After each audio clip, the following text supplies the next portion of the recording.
Thackeray brand टिकला पाहिजे असा आग्रह दोन्ही पक्षाचे कार्यकर्ते करतायत। नेत्यांची भेट झाली नाही, पण तिकडे कार्यकर्ते मिठ्या मारतायत। राजकीय पक्षांसोबत बांधील नसलेले अनेक सामान्य नागरिक सुद्धा महाराष्ट्रासाठी ठाकरे ब्रँड गरजेचा असल्याचं मत व्यक्त करतायत।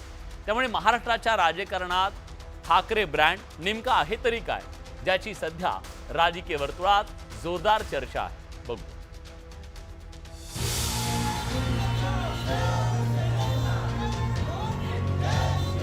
ठाकरेंची शिवसेना आणि मनसे या दोन्ही पक्षांचे कार्यकर्ते ठाकरे ब्रँड पुन्हा दमदार व्हावा यासाठी दोन्ही भावांच्या आधीपासूनच रस्त्यावर उतरायला लागले। डोंबिवलीत तर दोन्ही पक्षाच्या कार्यकर्त्यांनी एकत्रितपणे आंदोलन केलं, तर नाशिकमध्ये मनसेच्या नव्या कार्यालयाच्या उद्घाटनाला ठाकरेंचे शिवसैनिक तर घरचं कार्य असल्याप्रमाणे उपस्थित होते। ठाकरे ब्रँड टिकला पाहिजे हेच मत दोन्ही पक्षाचे राज्यभरातले कार्यकर्ते व्यक्त करतायत। ही दोघं जर एकत्र आली तर या महाराष्ट्राचं गोकुळ करून ठेवतील आणि सर्वांची आशा देवा ईश्वर चरणी प्रार्थना करतो की ही लवकरात लवकर दोघं एकत्र येऊ दे आणि महाराष्ट्रासाठी चांगली संकल्पना, चांगली कामे व शेतकऱ्याच्या हितासाठी व कार्यकर्त्यांच्या हितासाठी हे प्रश्न लवकरात लवकर सोडवतील ही मी आशा करतो। ठाकरे हा ब्रँड आहे आणि उद्धवसाहेब, राजसाहेब ही एकत्र येणं गरजेचं आहे। अमित ठाकरे, आदित्य ठाकरे ही सगळा ठाकरे हो ब्रँड एकत्र येऊन महाराष्ट्राचं कल्याण होणार आहे आणि ह्यातच सगळ्या महाराष्ट्रीयांचं, मराठी माणसाचं भलं होणार आहे आणि लुंग्या-सुंग्यांचं सगळं हे संपणार आहे। त्यासाठी ही दोघं एकत्र येणं काळाची नव्हे, आपल्यासारख्या मराठी लोकांची गरज आहे। ठाकरे ब्रँड शिवसेना प्रमुख बाळासाहेब ठाकरेंनी उदयाला आणला। 19 जून 1966 रोजी शिवसेनेची स्थापना झाली। मराठी माणसांच्या हक्कासाठी शिवसैनिक रस्त्यावर उतरून संघर्ष करत होते, तर स्थानिक लोकाधिकार समितीमुळे मराठी युवकांना नोकरी मिळू लागली। परिणामी मुंबईत शिवसेना वाढायला लागली। मुंबई ठाण्यात ताकद निर्माण केल्यानंतर 1988 मध्ये छत्रपती संभाजीनगरमध्ये मराठवाडा सांस्कृतिक मंडळाच्या मैदानावर शिवसेना प्रमुख बाळासाहेब ठाकरेंची विराट सभा झाली। संभाजीनगर महापालिकेच्या पहिल्या निवडणुकीत शिवसेनेचे 27 नगरसेवक निवडून आले।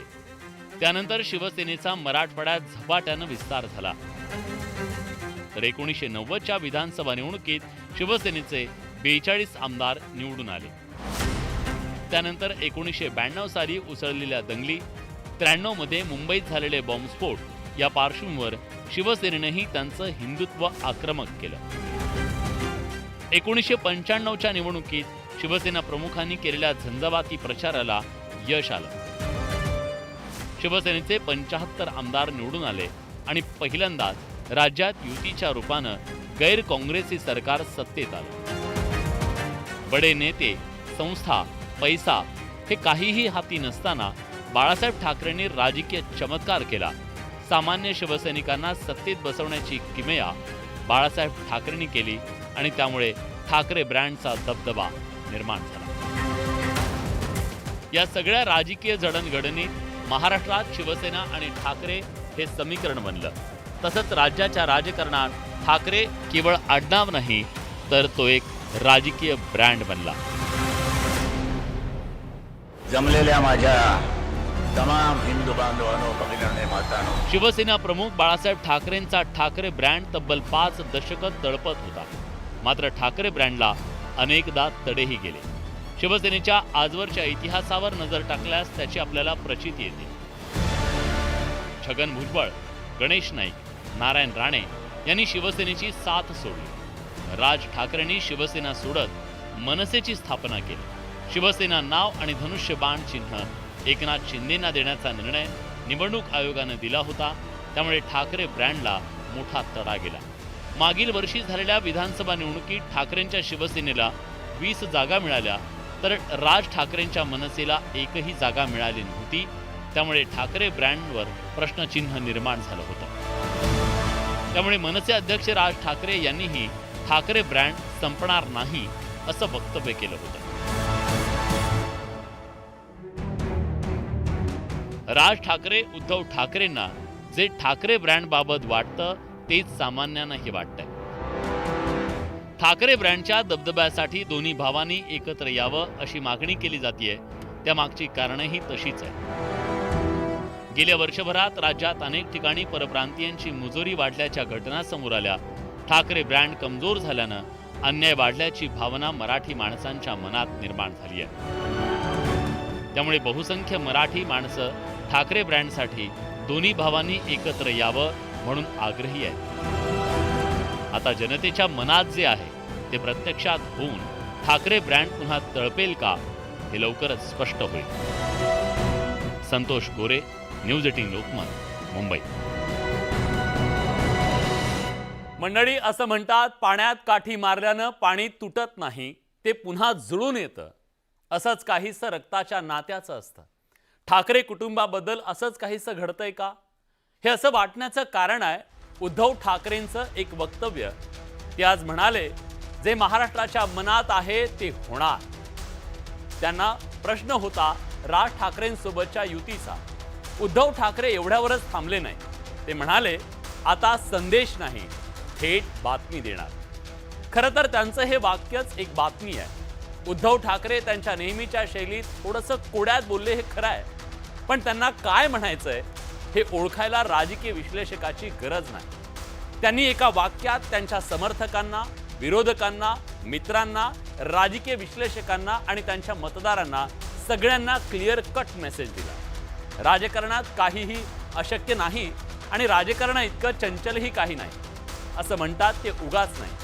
त्याची महाराष्ट्राला पुन्हा पुन्हा प्रचिती येते.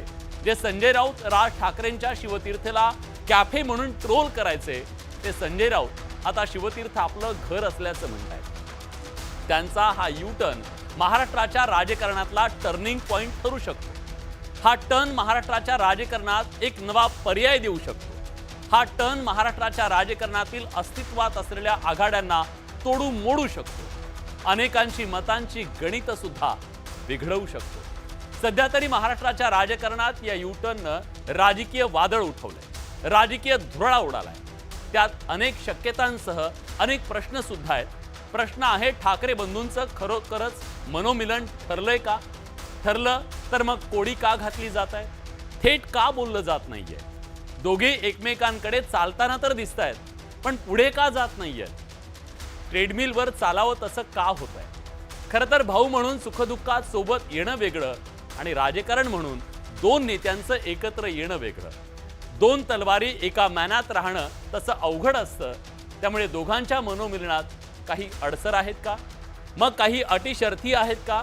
की दोघांकडून केवळ चाचपणी केली जाते? राजकीय धोरणात धुसर वाटणाऱ्या या सगळ्या प्रश्नांवरची धूळ थोडीशी बाजूला सारण्याचा प्रयत्न करूया. त्यासाठी चर्चा करूया, पण त्याआधी जाणून घेऊ आज घडलं काय.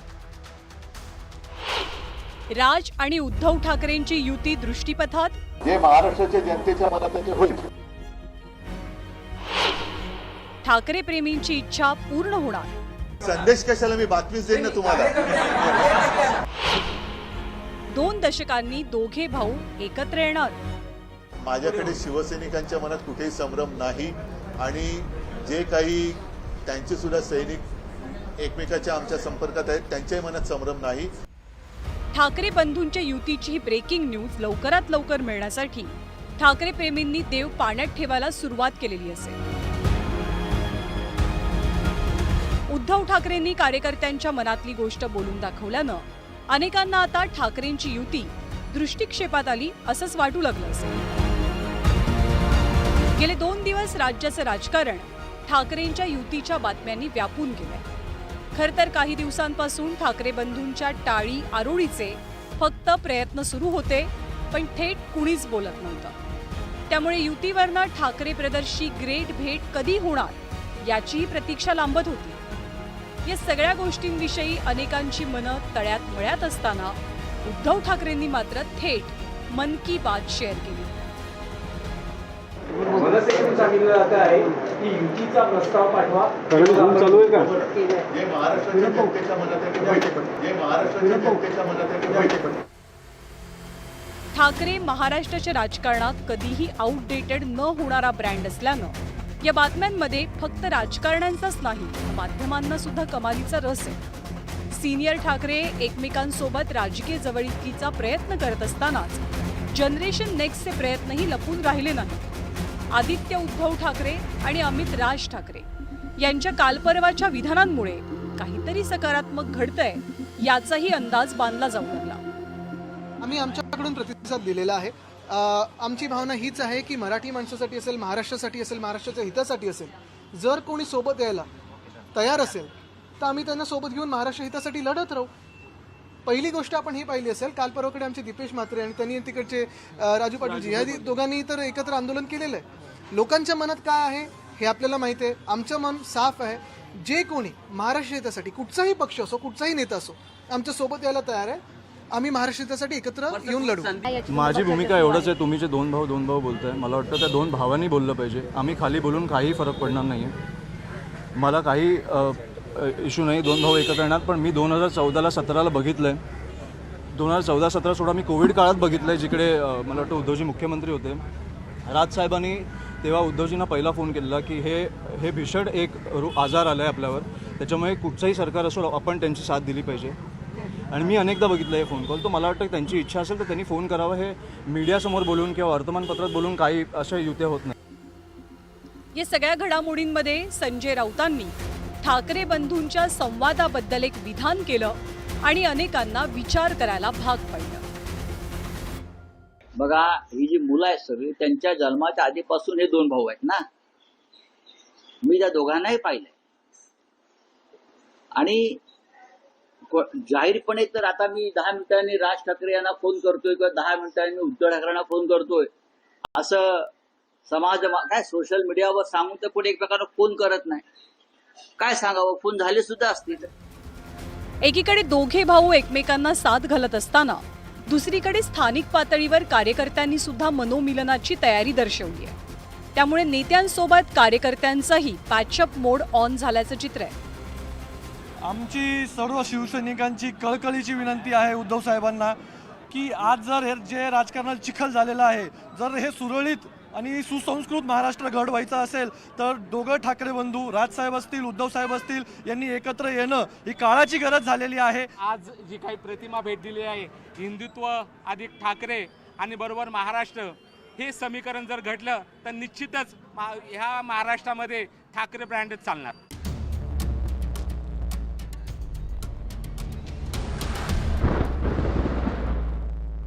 ठाकरे बंधूंची मन की बात तर झाली. आता दोघे भाऊ दिल की बात कधी करणार याची महाराष्ट्र वाट पाहतोय.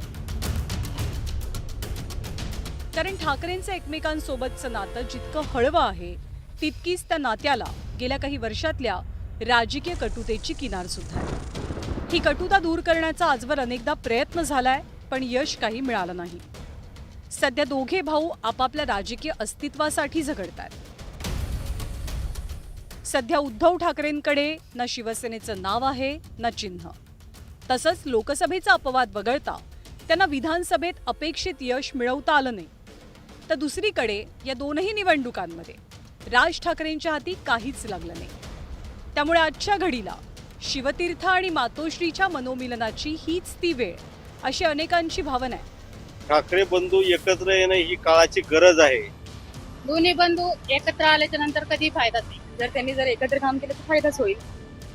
डिफरंट त्याच्या लँग्वेजसाठी त्याच्यासाठी असं वाटतंय की दोघा भाऊला एकत्र यावं लागेल. त्यामुळे चर्चेच्या सगळ्या गुऱ्हाळात आता राज ठाकरे आपल्या दादूकडे जातात की थोरलेपणाच्या नात्यानं उद्धव त्यांच्या राजाला साथ घालतात याचीच महाराष्ट्राला प्रतीक्षा असेल. Bureau report, news 18 Lokmat. Uddhav Thackeray यांच्या एका वक्तव्यातून दुरळा उडाला. त्या दुरळ्यात जे अनेक मूलभूत सवाल आहेत त्याच्यावरचा दुरळा साफ करण्याचा प्रयत्न आपण करूया. हे सवाल चर्चेला आपण घेतोय. हे प्रश्न कुठले आहेत बघा. उद्धव ठाकरेंकडून मनोमिलनाचे आज एकाच वाक्यात स्पष्ट संकेत मिळालेत का? प्रश्न आपल्याला चर्चेला हा सुद्धा आणायचा आहे की युतीची ही केवळ हे संकेत जे दिले गेले ती युतीची चाचपणी आहे की युतीच्या दिशेनं पडलेलं एक दमदार पाऊल. काय नेमकं याचा अर्थ समजून घेऊया. ठाकरेंच्या रूपानं राज्याला एक नवा पर्याय मिळू शकतो का? मग महाविकास आघाडीचं काय होणार? महायुतीला किती मोठा सेटबॅक असेल त्याची चर्चा तर आपण करूयाच. पण ठाकरेंचा पर्याय कुणाला नुकसानकारक ठरेल?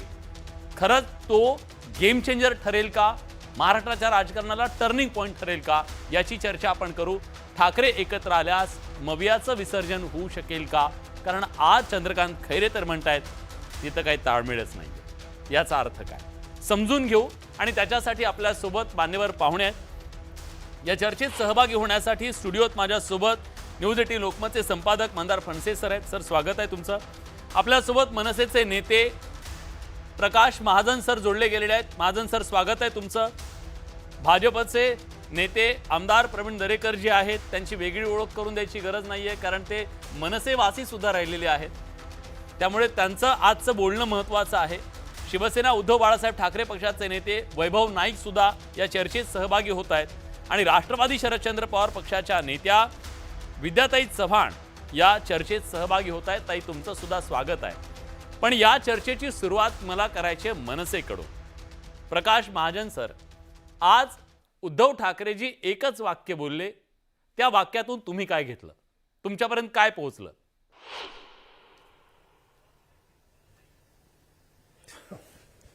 उद्धव ठाकरे साहेबांसाठी मी एक शेर म्हणतो. इर्शाद. दुश्मनी से क्या मिलेगा तुमको, दुश्मनी से क्या मिलेगा तुमको, दोस्त बन के रहा कीजिए.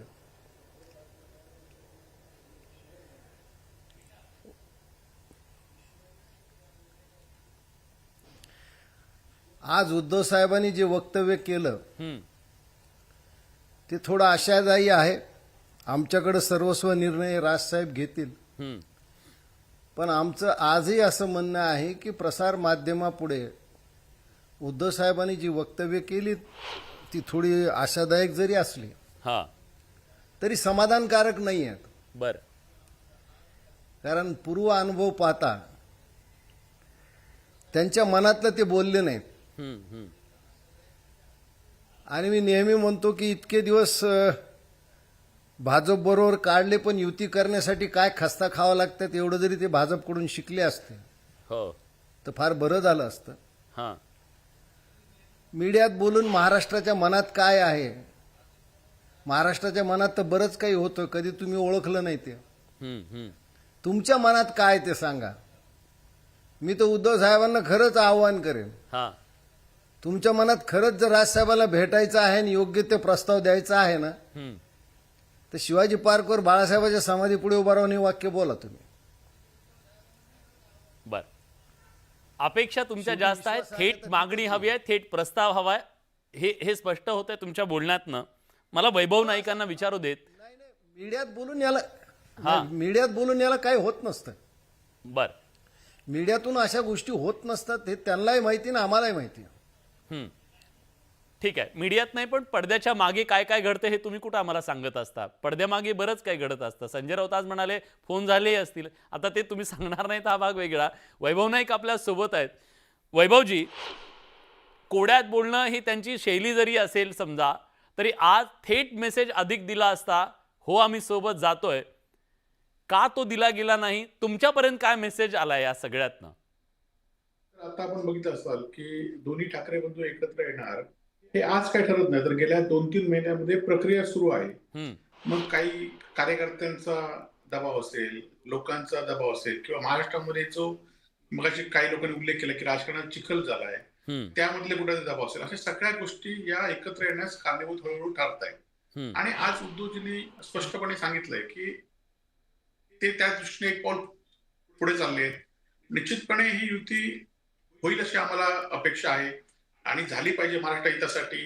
जशी आमची अपेक्षा आहे तेच उद्धवजी बोललेत की लोकांची जी अपेक्षा आहे, आमच्यासारख्या शिवसैनिकांची असू देत, मनसैनिकांची असू देत, किंवा महाराष्ट्रातल्या मराठी माणसांची असू देत, की युती झाली पाहिजे ही महाराष्ट्रातल्या लोकांची अपेक्षा आहे. तेच उद्धवजी बोलले. लोकांच्या मनामध्ये काय अपेक्षा आहेत त्या आम्ही निश्चित पुढे घेऊ आणि त्यामुळे ह्या अपेक्षा लोकांच्या आहेत त्या घेऊन पुढे जातील. बरं. मागच्या वेळी काय चुकलं किंवा हे दोन पक्ष एकत्र वेगळे कसे झाले, दोन पक्षाची स्थापना कशी झाली, हे सगळा विषय इतिहास आहे. परंतु त्या तिकडे न जाता आज काय परिस्थिती आहे राजकारणामध्ये, शेवटी संख्याबळीला सध्याच्या परिस्थितीला महत्व असतं आणि सध्या काय परिस्थिती आहे आणि त्या परिस्थितीवर जर मात करायची तर आपण एकत्र कशासाठी आलं पाहिजे, ह्या गोष्टी महत्वाच्या आहेत. आणि त्या दृष्टीने उद्धवजी आणि राजसाहेब सुद्धा, ते दोन्ही खरं तर ठाकरे बंधू आहेत आणि ते दोन्ही एकत्र येऊन या गोष्टीत चर्चा केल्या असतील, त्या काय जग जाहीर होणार नाहीत, परंतु सकारात्मक मात्र आहेत हे सध्याच्या वातावरणावरून या ठिकाणी दिसतंय. मग मधल्या काळात काही घडलं, हे काही चर्चा झाल्यात पडद्यामागे? मी म्हणालो आधी की तुम्ही सांगत नाहीत हे सगळं. तुमच्याकडे काही इनपुट्स असतील तर सांगा. नाही, सकारात्मक चर्चा आहेतच ना. शेवटी पडद्यामागे चर्चा असतील त्या लोकांसमोर सांगण्यासारख्या ह्या चर्चा नसतात. परंतु जी परिस्थिती आहे ती सकारात्मक होते. आज होईल असाल की युती होते म्हटल्यानंतर शिंदेचे काही मंत्री त्यांच्याकडे गेलेत, भाजपचे काही लोक त्या राजसाहेबांकडे गेलेत, महाराष्ट्रामध्ये चर्चा झाली. नंतर ह्या दोघं ठाकरे बंधूंचा काही फरकच पडणार नाही आणि त्यामुळे कोणाच्या तरी पोटात गोळा आला हे एकीकडे दिसतंय आणि त्यामुळे सकारात्मक चर्चा असल्यामुळेच कोणाच्या तरी पोटात गोळा आला असेल हे मात्र सध्याच्या मीडियावरनं लोकांच्या परिस्थितीवरनं या ठिकाणी दिसतंय. हे बघा, तुम्ही किती सांगत असला तरी लोकांना कळतंय तुमचा रोग कुणाकडे आहे. प्रवीण दरेकर आपल्या सोबत आहेत. प्रवीणजी, खरं तर या चर्चेमध्ये तुमचं महत्त्व थोडंसं वेगळं आहे. जरी तुम्ही आज भाजपचे वरिष्ठ नेते असलात तरी तुम्ही कधी काळी मनसेमध्ये राहिलेल्या राज ठाकरे, उद्धव ठाकरे या दोघांचं जवळून काम तुम्ही पाहिलेलं आहे. तुम्ही या दोघांना जितके ओळखता, तुम्हाला वाटतं हे दोघं, ह्या दोन तलवारी एका मॅनात येतील? मी मनसेतही होतो आणि त्यापूर्वी शिवसेनेतही होतो. हो. त्याच्यामुळं मला मनसेही नीट माहीत आहे, शिवसेनाही नीट माहीत आहे आणि दोन्ही नेत्यांविषयी मला नीट आकलन आहे. बर. परंतु या ठिकाणी आता जो आपला चर्चेचा विषय आहे हा काही आमचा विषय नाही आहे. आलं का लक्षात येत? त्यांनी ठरवायचं आहे, त्यांनी निर्णय घ्यायचा आहे. आणि याच्यामुळं उद्धवजींच्या मनात नेमकं काय आहे ते महत्त्वाचं आहे. आणि मला वाटतं प्रकाश महाजन साहेबांनी अत्यंत रास्तपणे सांगितलं की बाबा त्यांचं म्हणणं आशादायी आहे, परंतु अशा प्रकारच्या मीडियात चर्चा होत नसतात आणि असं किंतु परंतु ठेवून त्या ठिकाणी बोललं जात नाही. मनातलं उद्धवजी ठाकरे साहेब त्या ठिकाणी बोललेले नाहीत. आणि त्याच्यामुळं मला वाटतं या संदर्भामध्ये प्रकाश महाजन साहेबांची भूमिका स्पष्टपणे त्या ठिकाणी पुढे आली आहे की ताकाला जाऊन गाडगं कशाला लपायचं. युती करायची आहे ना, करा फोन, जा त्यांच्याकडे. आणि या संदर्भामध्ये त्या ठिकाणी आमचे संदीप देशपांडे यांनी स्पष्ट भूमिका मांडली की महाराष्ट्राच्या मनात काय आहे, जे अमित ठाकरे साहेबांनी सुद्धा उल्लेख केला की महाराष्ट्राच्या मनात 17-14 साली त्या ठिकाणी काय होतं, तेव्हा उद्धवजी ठाकरे साहेबांच्या मनात नव्हतं. त्याच्यामुळे उगाच आपल्यासाठी महाराष्ट्राचं मन म्हणजे आमच्यासाठी सर्वस्व अशा प्रकारचं काही या ठिकाणी मानायचं कारण नाही. महाराष्ट्राचं मन, महाराष्ट्राचं मत हे त्या त्या निवडणुकांमध्ये व्यक्त होत असतं. आणि आपण बघाल की महाराष्ट्राचं मत आपण भारतीय जनता पार्टी आणि त्या ठिकाणी आमच्या महायुतीच्या बाजूनं असल्याचं स्पष्टपणे मागच्या निवडणुकीमध्ये या ठिकाणी आपल्याला दिसलं. आता या ठिकाणी संदिग्ध वक्तव्य आदित्य ठाकरे आणि उद्धवजी ठाकरे साहेबांची या ठिकाणी येताना दिसत आहेत. आदित्य ठाकरे साहेब काय म्हणाले की जे येतील ते आम्हाला सगळेच चालतील, म्हणजे 3 काय 4 काय 5 काय एवढं कॅज्युअल ते त्या ठिकाणी मनसेला घेताना दिसत आहेत. आणि उद्धवजी साहेबांचा या ठिकाणी स्पष्टपणे काही भूमिकाच दिसत नाही. मला वाटतं की उद्धवजी ठाकरे साहेबांच्या मनात काय आहे ते अत्यंत महत्त्वाचं आहे. उगाच महाराष्ट्राच्या मनात काय आहे ते आम्ही करू अशा प्रकारचं त्या ठिकाणी पाळपूद लावणं योग्य आहे असं मला अजिबात त्या ठिकाणी वाटत नाही. प्रवीण भाऊ, एक छोटासा प्रश्न, तुम्ही पण महाराष्ट्राच्या मनात काय आहे याचा कानोसा घेण्याचा काहीतरी सर्वे केला असं आम्ही ऐकलं, त्याच्यात काय आलंय बरं? त्या सर्वेत काय आलंय? नाही, एक लक्षात ठेवा, आज भारतीय जनता पार्टीचं संघटन आपल्याला माहीत आहे, त्यांचं कार्यकर्ते काय मेहनत घेतात आपल्याला माहीत आहे. मोदी साहेब असतील पंतप्रधान म्हणून, राज्यामध्ये त्या ठिकाणी देवेंद्रजी मुख्यमंत्री म्हणून, एकनाथरावजी शिंदे साहेब उपमुख्यमंत्री म्हणून, अजितदादा त्या ठिकाणी उपमुख्यमंत्री म्हणून अहोरात्र परिश्रम घेतात. राजकारण हा काय पार्ट टाइम किंवा लहर आलीने राजकारण केलं असा विषय नाही. एवढा मोठा बलाढ्य पक्ष असताना, केंद्रात राज्यात सत्ता असताना आज तिन्ही पक्षाचे नेते लोकांसाठी त्या ठिकाणी काम करतायत. संघटन बांधतायत आणि त्याच्यामुळं महाराष्ट्रातील जनता हे बघते ना जवळून. राजकारण केवळ इमोशनवर होत नाही ना. राजकारणाची काही समीकरणं असतात, काही त्या ठिकाणचे आडाखे असतात. त्याप्रमाणे या ठिकाणी भारतीय जनता पार्टी आणि आमच्या महायुतीला कशाच प्रकारची चिंता त्या ठिकाणी नाही आहे. परंतु आता यांच्या एकत्र येण्याची चिंता त्या ठिकाणी तुम्हालाच जास्त आहे, माध्यमांनाच जास्त आहे. आणि त्याच्यामुळे आमचा हा विषयच नाही. हा विषय उद्धवजी, तुम्ही सर्वे करताय, तुम्ही सर्वे तुम्ही केला प्रवीण भाऊ, आम्ही कुठे सर्वे केला? आम्ही हे बघा, त्याच्यामध्ये सर्वे कोण करतंय काय करतंय हा राजकारणाच्या निवडणुकीतला भाग झाला. आम्ही काही ते राजकारणामध्ये आलो मग सर्वे नाही करायची, माहिती नाही घ्यायची असं काय मानायचं कारण नाही आहे. सर्वे सगळेच पक्ष करतात, परंतु आम्ही सर्वे केला म्हणून त्यांच्या एकत्रीकरणाचं काय येतंय याच्यावर आमचं उत्तर नाही ना. आम्ही सांगून एकत्र होणार आहेत का? आम्ही सांगून त्या ठिकाणी एकत्र येणार नाहीत का? हा सर्वस्वी मला वाटतं हा चर्चेचं कात्याकूट करण्याची काही आवश्यकता नाही. हा दोन नेत्यांचा विषय आहे. उद्धवजींच्या मनात काय आहे ते आणि राज ठाकरे साहेबांचा प्रतिसाद काय आहे ते बरोबर त्याच्यावर ठरणार आहे. पण प्रवीण भाऊ, जसं तुम्हाला इंटरेस्ट आहे ना त्या दोघं एकत्र आले तर काय होईल काय, तसाच आम्हाला सुद्धा माध्यम म्हणून आणि प्रेक्षकांना सुद्धा आहे तसाच प्रकारचा इंटरेस्ट की हे दोन ठाकरे बंधू एकत्र येतील का. मला मंदार सरांना हेच विचारायचं आहे. सर, इतकी वर्ष तुम्ही राजकारण बघताय, ह्या दोघांचं जवळून राजकारण बघताय, या सद्यस्थितीमध्ये जी आता वक्तव्य येत आहेत, या आधीचे प्रयत्न एका बाजूला राहिले आणि आत्ताची परिस्थिती आणि आत्ताचे प्रयत्न बघितले, हे किती आश्वासक वाटतंय? खरंच हे दोघं एकत्र येतील की ही केवळ चाचपणी आहे? ही केवळ चाचपणी असं दिसतंय आता तरी विलास. त्याचं कारण हेच आहे की राजकारणामध्ये असं ठरवून सांगून काही होत नसतं, ते झालेलं असतं त्याच्यानंतर ते समोर येतं सगळ्यांच्या. त्यालाच राजकारण असं म्हणतात. सगळ्यात महत्त्वाचा मुद्दा त्याच्यातला हाच आहे की एक मोठा ट्रस्ट डेफिसिट आहे. आज जर आपण दोन्हीकडच्या नेत्यांची जर का भाषणं बघितली किंवा त्यांच्या ज्या प्रतिक्रिया येतात आपल्याकडे त्या बघितल्या तर एक खूप मोठा ट्रस्ट डेफिसिट आहे. कुठेतरी अविश्वास आहे. मग त्याला 2014 2017 वेगवेगळी उदाहरणं देतात. मग त्याच्यात वक्तव्य येतात वेगवेगळी एकमेकांच्या विरोधात केलेली. पण त्याही पलीकडे जाऊन मला असं वाटतं की ज्यावेळेला दोन दुर्बळ जे असतात ते लवकर एकत्र येऊ शकतात. ही परिस्थिती जी आहे ती निसंशयपणे आत्ता ह्या दोन्ही सेनांच्या बाबतीत आहे. महाराष्ट्र नवनिर्माण सेना असेल किंवा शिवसेना असेल, उद्धव बाळासाहेब ठाकरे हा पक्ष असेल, ह्या दोन्ही पक्षांसाठी एकत्र येणं ही राजकीय कंपल्शन आहे का अशी परिस्थिती आहे. आणि त्या परिस्थितीला येणाऱ्या काळामध्ये ते दोघं कसा प्रतिसाद देत आहेत की सरतेशेवटी असं असतं की राजकारणामध्ये तुम्हाला पुरून उरायचं असतं, पण आपल्याला पुरून घ्यायचंय का, आपल्याला गाडून घ्यायचंय का, हा त्या नेत्यांचा त्या दोन नेत्यांमधला. मग ते आपण सामान्य माणसं आहोत. आपण त्याच्यात राजकारण बघताना आपण त्याच्यात कुटुंब बघतो, आपण त्याच्यात परिवार बघतो, पण याच्या पलीकडे जाऊन राजकारणामध्ये खूप मोठे स्टेक्स असतात. आणि ते स्टेक्स असताना या सगळ्यात महत्वाचा इगो असतो. तो इगो जो आहे तो इगो या दोघांना कुठे घेऊन जाणार आहे त्याची ही परीक्षा असणार आहे. त्यामुळे आत्ता आपल्याला काही सांगता येणार शक्य नाहीये, पण येणाऱ्या काळामध्ये ते स्पष्ट होईल. ठीक आहे, मी त्या इगोच्या मुद्द्यावर येणार आहे.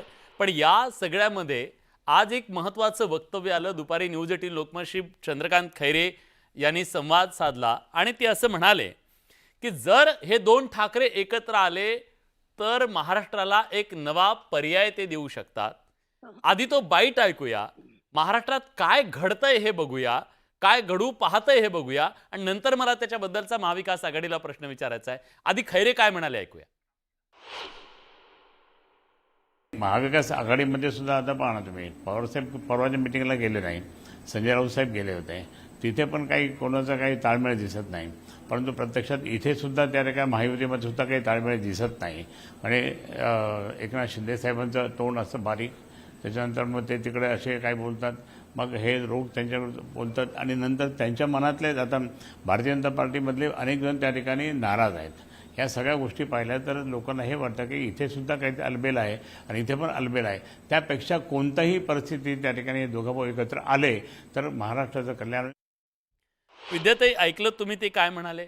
त्यांचं असं म्हणणं आहे की दोन ठाकरे जर एकत्र आले तर मग महाविकास आघाडीच्या व्यतिरिक्त एक वेगळा पर्याय या महाराष्ट्रात असू शकतो. स्वाभाविक आहे अशा परिस्थितीमध्ये महाविकास आघाडीचं भवितव्य काय असेल याची चर्चा होणं. नाही, मला विलासजी, महाविकास आघाडीपेक्षा मला इथे मराठी माणूस आणि मराठी माणसाचं काय म्हणणं आहे ते याच्यासाठी मी तुमच्याकडे आले चॅनलवरती आज, की मुंबईमध्ये आपण बघितलं तर महाराष्ट्रीयन माणूस जो आहे, जो पूर्वी गिरण गावात राहत होता, गिरणी कामगार होता, किंवा लालबाग, परळ, दादर, हा सर्व मराठी माणूस आता विरार किंवा आपण डोंबिवली, कल्याण इथे फेकला गेलाय, मुळासकट उखडला गेलेला आहे. मला ह्या दोघी भावांना एवढंच सांगायचंय की विचार किती करणार आपण, कारण विचार करायची वेळ निघून गेलेली आहे. तेव्हा जर का प्रबोधन ठाकरेंनी विचार केला असता, तेव्हा जर काय SM जोशींनी विचार केला असता, तेव्हा जर काय अण्णाभाऊ साठेंनी विचार केला असता, तेव्हा जर का कॉम्रेड डांगळ्यांनी विचार केला असता, तर मला असं वाटतं, आणि असंख्य कामगारांनी मराठी माणूस म्हणून त्यावेळेस मोरारजीभाई देसाईंचा लढा हाणून पाडला आणि त्यांनी मुंबई महाराष्ट्रामध्ये ठेवली. त्याच्यासाठी 106 हुतात्म्यांनी बलिदान दिलं, ते आपण विसरलो का? म्हणजे तुमचं म्हणणं या दोघांनी मराठी माणसासाठी एकत्र आलं पाहिजे? निश्चितच आलं पाहिजे, कारण आता तुम्हाला म्हणते मराठी माणसाला, चाळकरी मराठी माणूस आता राहिलेला नाही. आज तुम्ही गिरण गावामध्ये जा, मोठे मोठे टॉवर्स आहेत, तिथे 4 आणि 5 कोटीचे फ्लॅट मराठी माणसाला परवडणारे नाहीयेत. त्यामुळे मराठी माणूस हा फेकला गेलाय, मुळासकट उखडून टाकलेला आहे त्याला. त्यामुळे मराठी माणसाचं पुन्हा रिप्लांट केलं पाहिजे त्याला मुंबईमध्ये, तर ही मुंबई तुमच्या हातात राहील. पूर्वी तुम्हाला मुंबईसाठी लढा द्यायला लागला होता, आता लढ्याची गरज नाही. आता रेड कार्पेट टाकलेलं आहे, आता संपूर्ण गुजरात, महाराष्ट्रामध्येच मुंबईमध्ये सामावून गेलेलं आहे, कारण ते सगळे धनाढ्य आहेत, व्यापारी लोक आहेत, आणि मराठी माणूस हा फार कमकुवत आहे त्यांच्या पुढे. त्यामुळे मराठी माणसाला अर्ध्या किमतीमध्ये, मोठ्या मोठ्या टॉवर्स मध्ये अर्ध्या किमतीमध्ये घर मिळालं पाहिजे. का मिळालं पाहिजे? कारण ते मुंबईचे पहिलेपासूनचे राहणारे आहेत. खरंय, पण तुमची ही भूमिका जी आहे ती पूर्णपणे ह्या दोघांनी एकत्र आलं पाहिजे अशी सांगणारी आहे. पण हे जर दोघं एकत्र आले, दोघांनी एकत्र येऊन पर्याय दिला, तर या महाराष्ट्रात सध्या अस्तित्वात असलेल्या महाविकास आघाडीचं काय? ते तर म्हणतात काँग्रेस सोबत असेल तर आम्ही येणार नाहीये, म्हणजे आधी काँग्रेसला बाजूला करा असं चाललंय. विलासजी, मला काय म्हणायचंय, मला असं म्हणायचंय, या दोघांना आव्हान करायचंय की मी राज ठाकरेंच्याही सभा बघितल्या, उद्धवजींच्या महाविकास आघाडी मधल्याही सभा बघितल्या, अतिशय मोठ्या मोठ्या सभा होतात, दोघंही अतिशय चांगल्या प्रकारे बोलतात. पण ह्या सभेला येणारा माणूस काय नुसता टाळ्या पिटायला येतो का हो? का तुमचं कौतुक करायला येतो? त्याची अपेक्षा आहे तुमच्याकडनं की तुम्ही मराठी माणसाचा वाली कोणीतरी असेल आणि तुम्ही व्हावं. आणि त्यामुळे महाविकास आघाडीचं काय होईल ते होईल, परंतु ह्या दोघांनी जर एकत्र आलं तर मराठी माणूस या मुंबईमध्ये शिल्लक राहील, नाही तर शिल्लक राहणार नाही. आणि त्याचं पाप म्हणजे मला असं वाटतं बाळासाहेब ठाकरेंनी तुम्हाला खूप चांगल्या प्रकारे दाखवून दिलेलं आहे की बाळासाहेब ठाकरे मातोश्रीवर बसायचे, मुख्यमंत्री मनोहर जोशी होते, पण त्यांच्या हातात रिमोट असायचं. त्यांनी कधी काळजी केली नाही मुख्यमंत्री कोण होणार, काय होणार, परंतु मुख्यमंत्री धावत पळत मातोश्रीवरती यायचे, एवढा त्यांचा एक दरारा होता. त्यामुळे मला या दोन्ही भावांना आठवण करून द्यायची आहे की मराठी माणसाला आता कोणी वाली राहिलेले नाही. तो आशेने तुमच्याकडे बघतोय, माझा पक्ष वाटणार का तुझा पक्ष वाटणार, ह्याच्यापेक्षा मराठी माणसाचं मुंबईतलं अस्तित्व संपत चाललेलं आहे. खरंच ताई, हॅट्स ऑफ. मला वाटतं महाराष्ट्रातला प्रेक्षक सुद्धा हेच म्हणत असेल, कारण आज आमच्या महाविकास आघाडीचं काय व्हायचं ते होऊ दे, माझ्या पक्षाचं काय व्हायचं ते होऊ दे, इथल्या मराठी माणसासाठी तुम्ही दोघांनी एकत्र आलं पाहिजे. महाजन सर, अजून काय हवंय तुम्हाला? कुठले इगो घेऊन बसलाय तुम्ही? बघा, महाविकास आघाडीचं व्हायचं ते होऊ द्या म्हणून सुद्धा तुम्ही एकत्र या मराठी माणसासाठी असं म्हणतायत. मी विद्याताईचं अभिनंदन करतो की मराठी माणसाच्या विषयी त्यांच्या मनात जी तळमळ आहे आणि त्यांनी निर्भयपणे आपल्या भावना व्यक्त केल्या. पण मी मंदारजीच्या एका मताशी सहमत नाही. त्यांचं म्हणणं आहे की राजकारणात 2 दुर्बल लोक एकत्र येतात. आता मंदारजीला मी काय सांगण्यात का मोठा नाहीये, पण राजकारणात एक आणि एक 11 होतात हे त्यांना माहित असायला पाहिजे. तुम्ही ज्येष्ठ आहात, त्याच्यामध्ये काहीच शंका नाही. मला मी माझं मत मांडलं.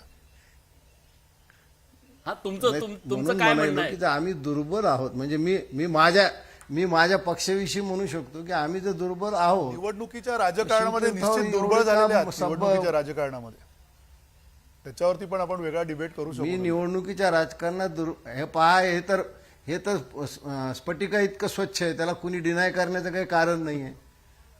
पण आमची तेच तर म्हणाले ताकद जर ते. कमी असेल तर मग काय एवढं लोक आमची चर्चा करतात? काहीतरी असेल म्हणून लोक चर्चा करतात ना. नाही नाही आहेच ना, आम्ही पण तर मी काय सांगतोय ना. म्हणलं की भविष्यात ही काय, मी काय म्हणालो, भविष्यात काय होईल नाही होईल ते मी आज सांगू शकत नाही. माझा नेता जो निर्णय घेईल तो आम्हाला शिरसावंद असेल.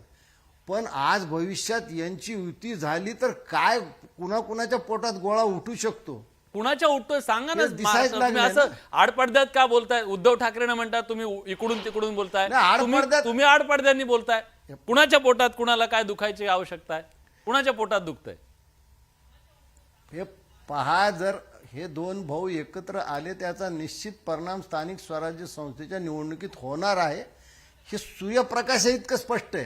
हा, आता तुम्ही ते मान्य करा ना मान्य करा, हा भाग वेगळा आहे. हा, उद्या काय होईल हेही सांगता येत नाही. मी तुम्हाला काय म्हणलं की माझ्या नेत्याचं सांगू शकतो, माझ्या नेत्याचं मन फार मोठं आहे. कुणी दरवाजावर आला तर ते त्याला कधी रिक्त हस्ताने पाठवणार नाही. बरं प्रवीणजी, मी माझ्या नेत्याविषयी सांगू शकतो. मी समोरही सांगितलं की समोरून तो योग्य तो प्रतिसाद आला पाहिजे, योग्य तो प्रस्ताव आला पाहिजे. तो आला तर त्याच्यावर निश्चित विचार होईल. ठीक आहे. हा प्रवीणजी, विलास, राजकारणामध्ये चढ उतार हे येत असतात, परंतु मला वाटतं महाराष्ट्राला वाटतं ते मराठी माणसाच्या हितासाठी, महाराष्ट्राच्या भल्यासाठी. आता याच्यावर वेगळं डिबेट त्या ठिकाणी होऊ शकतं. म्हणजे जे सत्तेत होणे त्यांनी मुंबईसाठी, मुंबईतल्या मराठी माणसासाठी काय केलं. बाळासाहेब निर्विवाद होते. बाळासाहेबांच्या अंतःकरणात नसानसात मराठी अस्मिता, महाराष्ट्राची अस्मिता होती. पण उद्धवजी ठाकरे साहेब मुख्यमंत्री राहिले, त्यापूर्वी काँग्रेस राष्ट्रवादी होते. मुंबईच्या मराठी माणसांचं हित कोणी किती जपलं हा वेगळा चर्चेचा विषय. ठाकरेंबद्दल पण संशय आहे तुम्हाला? कंत्राटदार कोण होते? 25-30 वर्ष महापालिकेची सत्ता उपभोगली. कोण कंत्राटदार होते? कोणी पाठीशी घातलं? त्याच्यात किती मराठी कंत्राटदार होते? तेव्हा वाटलं नाही 4 बिल्डर मराठी मोठे व्हावे, 4 कंत्राटदार मराठी मोठे व्हावे. आपण कोणाची तळी उचलत होतो मला नीट माहीत आहे. परंतु मराठी माणसाच्या भल्यासाठी, मराठी माणसाच्या हितासाठी हे पाळपूत बंद करावं. आम्ही कोण आहोत? आम्ही काय पाकिस्तानात ना आलोय? मी असेन, आशिष शेलार आहेत, रवींद्र चव्हाण आहेत, आमचं मंत्रिमंडळ आहे, देवेंद्र फडणवीस साहेब आहेत. आणि मतदारांनी मतदान केलं जे भारतीय जनता पार्टी, शिंदे साहेबांना, ते कोणी अमराठी लोकांनीच फक्त केलं का? त्याच्यामुळे आपल्याला राजकारणात काय युती करायची आहे ती करा, परंतु एका गोष्टीचं उत्तर जे आता विद्याताईने दिलं ती पक्षाची भूमिका आहे की त्यांची भूमिका आहे. ते आज त्यांना त्यांच्या पक्षाची चिंता नाही आपल्या पक्षाचं काय होईल, परंतु दोघांनी एकत्र आलं पाहिजे. चांगला विचार आहे त्यांचा, परंतु ही पक्षाची भूमिका आहे का? महाविकास आघाडी उद्या राहणार आहे का? महाविकास आघाडी सोबत राजसाहेब येणार आहेत का? उद्धवजी ठाकरे साहेब महाविकास आघाडीला सोडणार आहेत का?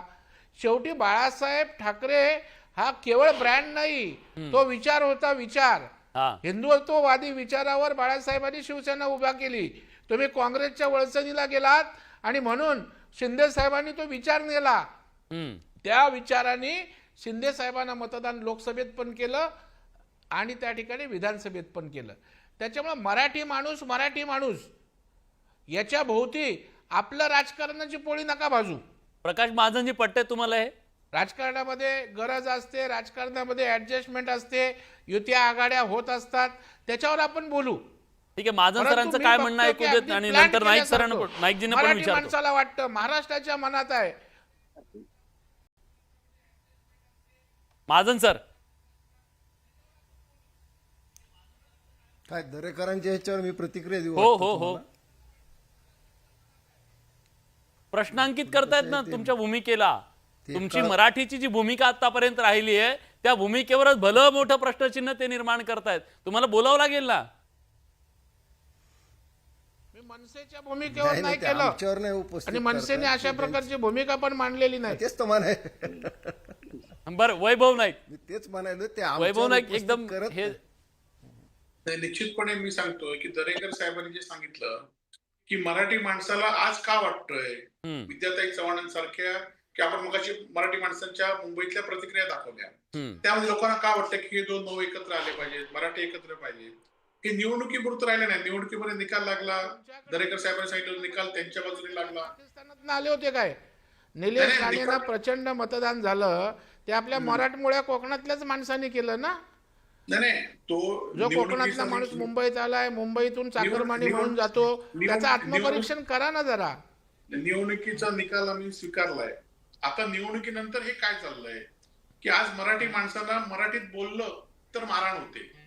नाही वैभवजी, त्यांचं म्हणणं आहे तुम्ही तुमच्या अस्तित्वासाठी एकत्र येण्यासाठी प्रयत्न करताय, मराठी माणसाचं नाव कशाला घेताय, असं त्यांचं म्हणणं आहे. आमच्या अस्तित्वासाठी एकत्र असं तर आमचा पक्ष सांगा ना. राजकारणात युती आघाड्या होत असतात, राजकारणात सामोरं जायचं असतं, कधी यश येतं कधी अपयश येतं, पण मराठी माणसांच्या नावावर पोळ्या नका बाजू ना. नाही, मराठी माणसांच्या नावावर कोणी येत, जसं तुम्ही हिंदुत्वाच्या नावावर पोळ्या भाजताय ना, तसं मराठी माणसावर आम्ही पोळ्या भाजत नाही. तुम्ही काय झालं तर हिंदुत्वाचा विषय घेताय. शिंदे साहेबांना काय यश मिळालं? निवडणुकीमध्ये तुम्ही शिंदे साहेबांना यश कसं आत्मपरीक्षण करा. प्रॉब्लेम काय तुमचं? आत्मपरीक्षण करायचं नाही.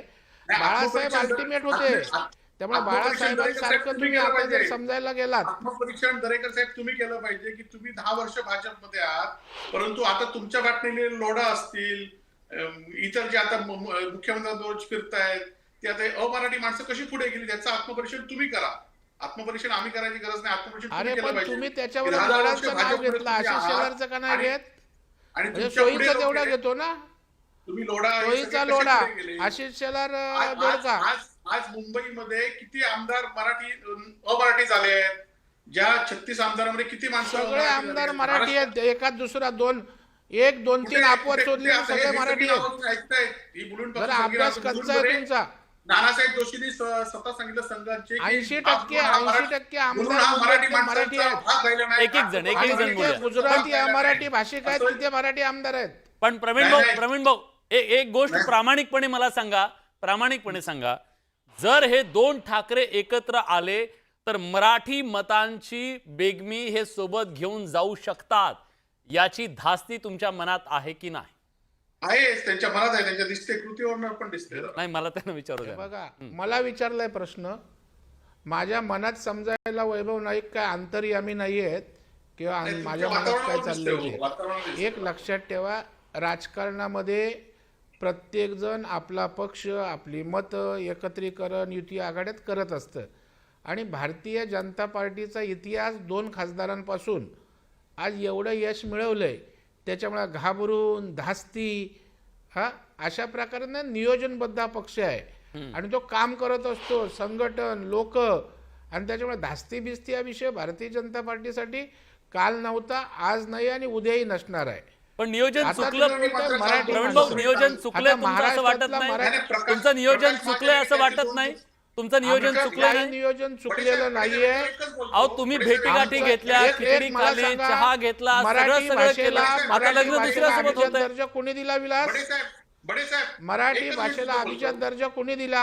नाही पंतप्रधान नरेंद्र मोदी साहेबांनी. माझा मुद्दा वेगळा होता. तुम्ही मनसे अध्यक्ष राज ठाकरेंच्या शिवतीर्थावर कितीतरी वेळा गेला, गाठी भेटी घेतल्या, तुमच्या सोबत होते ते. मुंबईतल्या महापालिकेच्या मराठी शाळा बंद पडल्या, कोणाचं पाप आहे हो? तुम्ही सोबतच होता. मराठीवर चर्चा लावा तुम्ही सेपरेट.